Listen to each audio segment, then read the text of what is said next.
델타 변이 확산으로 미국에서 코로나19 하루 평균 신규 확진자가 4만 명을 넘어섰습니다. 로스앤젤레스 카운티에서는 한 달 사이 확진자가 20배로 급증했습니다. 네, 유네스코 세계유산위원회는 일본의 구남도 역사 왜곡에 강한 유감을 표명했습니다. 밤사이 들어온 글로벌 뉴스 김지수 기자와 살펴보겠습니다. 어서 오십시오. 안녕하세요. 네, 재확산세가 미국에서 뚜렷해지고 있습니다. 하루 평균 신규 확진자가 4만 명을 넘어섰다고요. 네, 뉴욕타임스는 자체 집계 결과 미국의 최근 일주일간 하루 평균 신규 확진자가 4만 1천여 명으로 나왔다고 보도했습니다. 2주 전과 비교하면 2.7배로 증가한 겁니다. 로스앤젤레스 카운티에서는 21일 하루 2,500명의 신규 확진자가 보고됐다고 CNN이 전했습니다. 120명에 그쳤던 한 달 전과 비교하면 신규 확진자가 20배로 급증한 겁니다. 전문가들은 코로나19 확산이 변이 발생 위험성을 키우고 있다고 우려했습니다. 특히 백신을 맞지 않은 사람들을 두고 새로운 변이가 생겨날 운상으로 지적했습니다. 프랜시스 콜린스 미 국립보건원장은 현 상황을 두고 백신을 맞지 않은 사람들을 겨냥한 대유행이 되고 있다고 지적했습니다. 아직 백신 접종 자격이 주어지지 않은 어린이 감염과 관련한 우려도 큰 게 현실입니다. 미국에서 백신 접종은 동력을 잃어가고 있습니다. 최근 일주일간의 하루 평균 접종 횟수는 51만 6천여 건으로 올해 1월 이후 가장 낮았습니다. 미 질병통제예방센터 CDC가 백신 접종자는 마스크를 벗어도 좋다고 한 지침을 개정해야 한다는 목소리도 나오고 있습니다.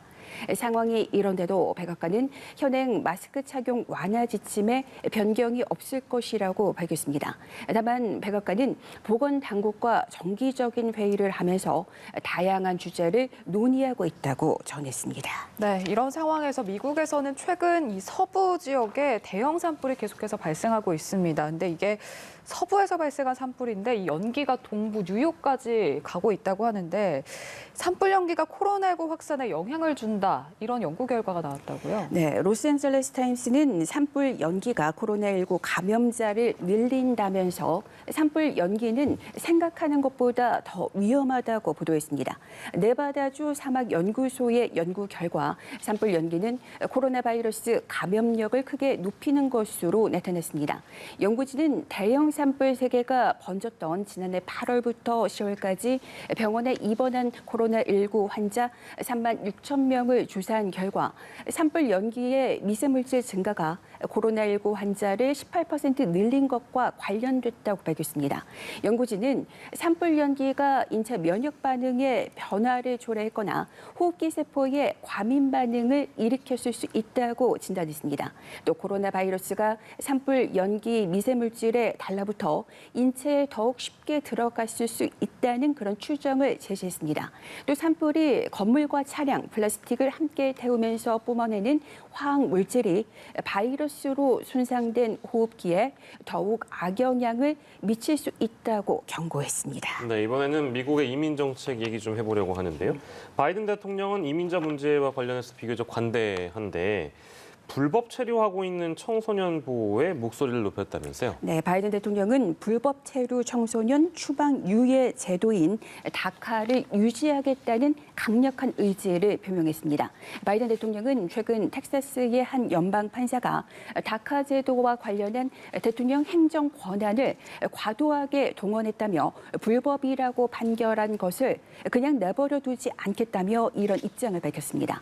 다카는 부모를 따라 어린 시절 미국에 와 불법 체류하는 이들에게 추방을 면하고 취업을 할 수 있게 하는 제도로 2012년 바이든 대통령이 부통령으로 있었던 오바마 행정부 때 만들어졌습니다.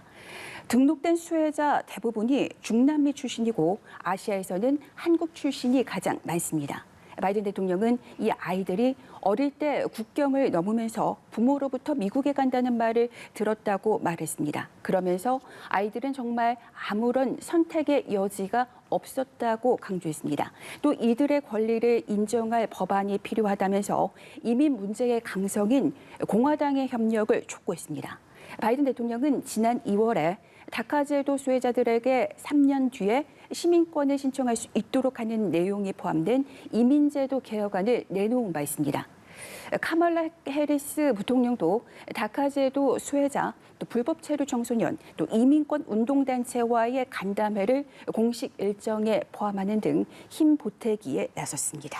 네, 이번에는 국제 경제 소식인데요. 지난달에 이어서 이번 달에도 유럽 중앙은행이 완화적 통화 정책 기조를 유지할 것임을 확인했습니다. 이에 따라 미국과 유럽 연합의 중앙은행 간의 이 통화 정책 기조의 간극이 커지게 됐네요. 네, 유럽 중앙은행이 기준 금리를 우선 0%로 동결을 했습니다. 유럽 중앙은행은 새 인플레이션 목표치인 2%에 도달할 때까지 기준 금리를 낮게 유지한다는 방침입니다. 유럽 중앙은행은 물가 상승률이 이달 초 상향 조정한 인플레이션 목표치인 2%에 도달할 때까지 기준 금리를 현재 수준이나 현재보다 낮은 수준으로 관리하겠다고 밝혔습니다. 지난 8일 내놓은 새 통화 정책 전략에서 인플레이션 목표치를 2% 바로 아래에서 2%로 18년 만에 상향 조정했습니다. 돈 풀기 규모와 속도도 그대로 유지해 상향 조정한 인플레이션 목표치 달성을 위해 부양책을 지속할 것임을 시사한 겁니다.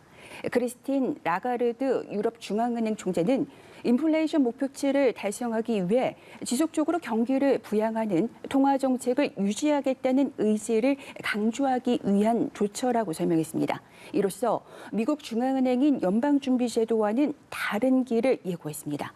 미국 중앙은행인 연방준비제도가 테이퍼링, 그러니까 자산 매입 축소 논의를 사실상 시작한 것과 달리 유럽 중앙은행은 채권 매입 규모도 유지할 전망입니다. 네, 마지막으로 유네스코가 일본을 향해 강한 유감을 표명했다는 그 소식인데 일본이 군함도에서 벌어졌던 한국인 강제 노역과 관련해서 역사적 사실을 제대로 알리지 않았다. 이거와 관련돼서 유감을 표명한 것이죠. 네, 유네스코는 전쟁 중에 징용된 한반도 출신자와 관련한 설명이 부족하다며 일본의 세계유산 관리 방식에 강력한 유감을 밝혔습니다. 유네스코 세계유산위원회는 44차 회의에서 군함도와 관련해 설명하는 도쿄의 산업유산정보센터를 개선하라고 일본 정부에 촉구하는 결정문을 채택했습니다. 결정문은 일본이 관련 결정을 아직 충실히 이행하지 않은데 강한 유감을 표명하고 공동조사단 보고서의 결론을 참고해 결정을 이행해달라고 요청하는 내용을 담았습니다. 조사단은 지난달 초에 도쿄 산업유산정보센터 시찰 후 본인 의사에 반해 가혹한 조건에서 한국인 등이 강제 노역한 사실과 일본 정부의 징용 정책을 알 수 있도록 조치를 요구했습니다. 아울러 희생자들을 기리기 위한 적절한 조치도 해달라고 권고했습니다. 일본 측이 내년 12월 1일까지 이행 보고서를 제출하면 세계유산위원회는 2023년으로 예정된 46차 회의에서 이를 검토할 계획입니다.